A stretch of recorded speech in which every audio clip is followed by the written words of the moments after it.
পর্যন্ত এই পাকিস্তানি বংশোদ্ভূত বাঙালি সাংবাদিক ইলিয়াস হোসেন এমন কোনো লোক নাই যে তার নাম মিথ্যা অপবাদ দেয় নাই। মিথ্যা অপবাদ দিয়ে এমন কোনো লোক নাই। বাংলাদেশের স্বাধীনতা সহ সব কিছুকে বিকৃত তো করতে এখন শেষ পর্যন্ত দেখা গেছে বিভিন্ন নূরকেও সেই দেখা গেছে বিকৃত বা কি বলবো অশ্লীল ভাষাই করতেছে। একজন মুফতি ইসলামিক দিনদার মানুষ তাকে বলতেছে সে নাকি দজ্জাল। কত বড় কুলাঙ্গার এই সাংবাদিক! অন্যায় অবিচার করে যুক্তরাষ্ট্রে পালাই গেছে। শেখ হাসিনা ধরলাম আমাদের ক্ষতি করলো। আপনি যদি এত নিষ্পাপ হন তা আপনি বাংলাদেশে আসেন না কেন?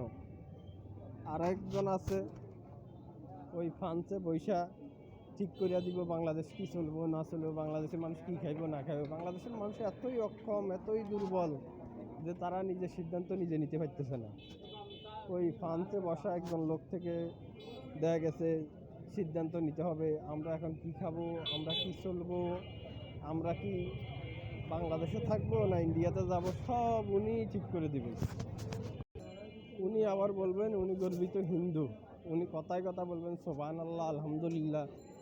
উনি বাংলাদেশে গর্বিত হিন্দু, শ্রেষ্ঠ হিন্দু হতে চান। তো যে মুসলিম, ওই যে তিরমিজি শরীফের একটি হাদিস যে তোমরা কাফের ইহুদি নাসারাদেরকে বন্ধুরূপে গ্রহণ করিও না। এখন কোন আপনি কি করবেন? আল্লাহ পাক এইসব জালেম, এইসব বদমাশের হাত থেকে বাংলাদেশ এবং বাংলাদেশের মানুষকে হেফাজত করো, এটাই দোয়া করি সকলের জন্য। ইনশাআল্লাহ সবাই ভালো থাকবেন। এইসব জালেম এবং দুষ্কৃতিকারী যারা দেশের ক্ষতি করে, মানুষের ক্ষতি করে, আল্লাহ পাক তাদের থেকে আমাদের দেশ এবং আমাদেরকে হেফাজত করুক।